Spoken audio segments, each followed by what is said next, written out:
Love hard and not be afraid to have to say goodbye, because goodbye doesn't always mean forever. I mean, we've always kind of had a view of our home as open and, used to help people. It's a place of refuge in some ways. We actually started hosting exchange students, and so we hosted exchange students, 4 of them from all parts of Asia. That taught us that you can love someone else's kid just as much as your own. So we did that for a number of years. My wife, Christy, had always wanted to be a foster parent and to help in that area. So it was something like my mom and dad always wanted to do. We had done exchange students before, and my parents loved to open up our home and share God's love. And so it was just the next step was opening up our home to more little kids and bringing in siblings, because usually they get split up and we wanted to keep them together. Having 4 daughters already, ages 25 to 15, our life has been crazy. It's crazy schedule-wise, and just we knew we wanted to help sibling groups as much as possible. Our first foster siblings were Tayson and Harley. They were 3 and 18 months when they came, and it was September 2020, and so it was my sophomore year. Cheese.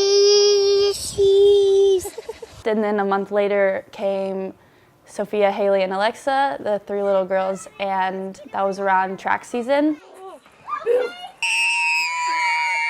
When the girls came to us, we got a call. It was after midnight, and I heard Christy saying, the person asked her, said, well, which 2 of them would you like? Because we'd, kind of done 2 before. And I said, no, we're not picking which 2. I said, how many are there? And said, there's 3 girls. And I said, we can take all 3. And so, the reality was that's what we got into it for, is not to be splitting up siblings, and for them to be able to be together when their family was apart. It's hard not be afraid to get so connected and invested in their lives, because that's the ultimate goal of fostering, is to bring them back home to their family. And yes, they're a part of your family for the time that they're there, but their parents, whether they know it or not, they need them back. No! We knew going in there would be a day that you'd say goodbye, but we loved there wasn't going to be a day to say goodbye, and when it came, it was really hard.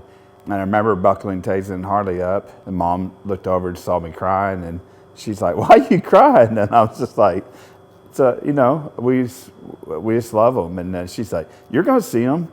You're going to see them. And it's like, don't worry about that.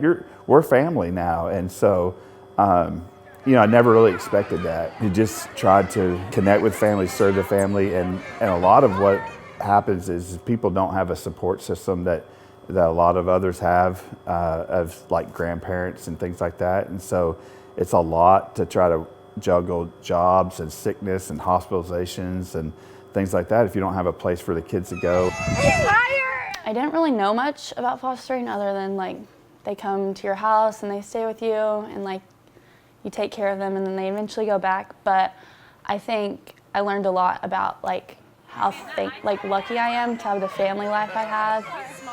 My parents are still together. They love me and all my siblings, and there's no drugs, alcohol problems, because that's what these little kids are exposed to.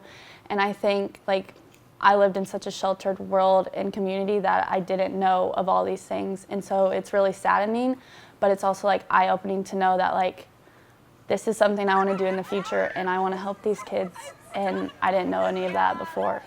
I don't think Haley needs to ride. Sometimes we live in a protected view of the world. We live in a small but growing town. We are Christians in a great church, and it just is, you don't see a lot of the hurt in the world in some ways. We've got to watch that, just to be a part of brokenness and healing at the same time.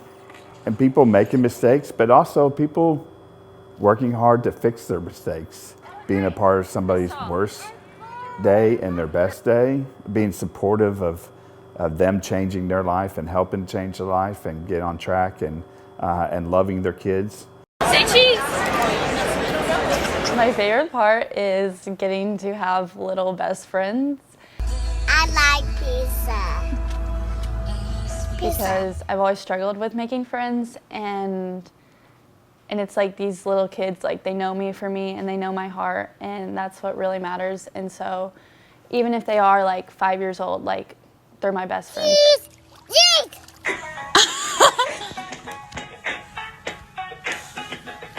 Harley, what you think? And you never know who you influence. The reality is anytime you do things like this, it does influence others to do that.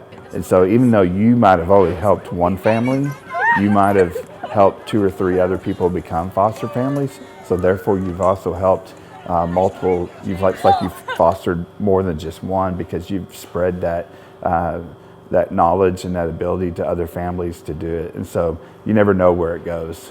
Is that JJ?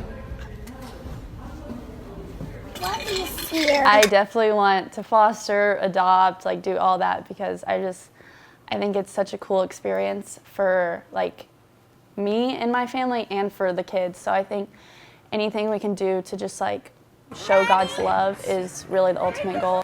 We can't fix everything. We can't help everyone. But we can help more. We can't help one. You know, and I don't know how many more the fostering journey for our family, what it looks like. We've had some family things that we've taken a break, but we haven't taken a break from connecting with, you know, the ones we've had. Everybody always says, well, I can't foster because I could never let them go. And I'm like, well, maybe you don't have to.